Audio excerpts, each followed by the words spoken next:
Hello viewers, welcome to Super Prime. Third sum பார்க்கலாம். The probability of guessing the correct answer to a certain question is x by 3. If the probability of not guessing the correct answer is x by 5, then find the value of x ன்னு சொல்லியிருக்காங்க. அதாவது இது வரைக்கும் நம்ம பார்த்த சம்ல எல்லாமே நமக்கு event கொடுத்து ப்ராபபிலிட்டி கண்டுபிடிக்க சொன்னாங்க. பட் இந்த சம்ல பார்த்தீங்கன்னா நமக்கு ப்ராபபிலிட்டியே கொடுத்துட்டாங்க, எக்ஸோடைய வேல்யூவை கண்டுபிடிக்க சொல்லியிருக்காங்க. என்ன சொல்லியிருக்காங்கன்னா, ஒரு கொஸ்டினுடைய கரெக்ட் ஆன்சரை கெஸ் பண்ணுறதுக்கான ப்ராபபிலிட்டி நமக்கு இங்கே கொடுத்துருக்காங்க.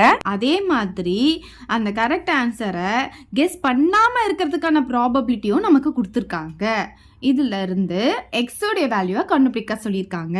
ஸோ நம்ம ஃபர்ஸ்ட் என்ன பண்ணோம்னா, இங்கே கெஸ் பண்ணுறதுக்கான ப்ராபபிலிட்டி கொடுத்துருக்காங்க இல்லையா, இதை வந்து P of E அப்படின்னு எடுத்துக்க போகிறோம். இங்கே கெஸ் பண்ணாமல் இருக்கிறதுக்கான ப்ராபபிலிட்டி கொடுத்துருக்காங்க இல்லையா, இதை P of E dash அப்படின்னு எடுத்துக்க போகிறோம். Let E be the event of guessing the correct answer.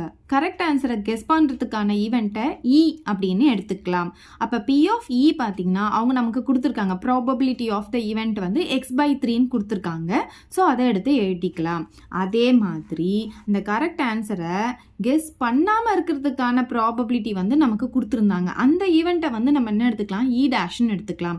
அப்போ let E dash be the event of not guessing the correct answer அப்படின்னு எடுத்துக்கலாம். அப்போ P of E dash என்னன்னு எடுக்கணும், x by 5ன்னு எடுக்கணும். ப்ராபபிலிட்டி ஆஃப் த ஈவெண்ட் தான் நமக்கு கொடுத்துருக்காங்க, அதை நம்ம இங்கே எடுத்துக்கிறோம். நமக்கு தெரியும் P of E plus P of E dash equal to 1ன்னு சொல்லிட்டு. ஸோ இந்த ஃபார்முலாவை நம்ம இங்கே எழுத போகிறோம். அதாவது ஒரு ஈவெண்ட் நடக்கிறதுக்கான ப்ராபபிலிட்டியும் அதே ஈவெண்ட் நடக்காமல் இருக்கிறதுக்கான ப்ராபபிலிட்டியும் ஆட் பண்ணும்போது நமக்கு ஆன்சர் வந்து 1 வரும். ஸோ இதுதான் அந்த ஃபார்முலா. இதில் இந்த வேல்யூஸ்லாம் சப்ஸ்டிடியூட் பண்ணிக்கலாம். ஸோ P of E பார்த்தீங்கன்னா x by 3 அதை எடுத்துகிட்டு வந்து போட்டுக்கலாம். அதே மாதிரி P of E dash பார்த்தீங்கன்னா x by 5 அதை எடுத்துகிட்டு வந்து போட்டுக்கலாம். ஈக்குவல் டு 1 போட்டுக்கலாம். இப்போ ஆட் பண்ணும்போது நமக்கு டினாமினேட்டர் சேமாக இருக்கணும். அப்படி இல்லைன்னா நம்ம LCM எடுப்போம். இப்போ இதில் பார்த்தீங்கன்னா காமன் டேபிள் எதுவுமே இல்லை அப்படின்றதுனால ரெண்டுத்தையும் மல்டிப்ளை பண்ணி நம்ம என்ன பண்ணிடலாம், LCM எடுத்துடலாம். ஸோ இது கிராஸ் மல்டிப்ளிகேஷன் பண்ணிக்கலாம்.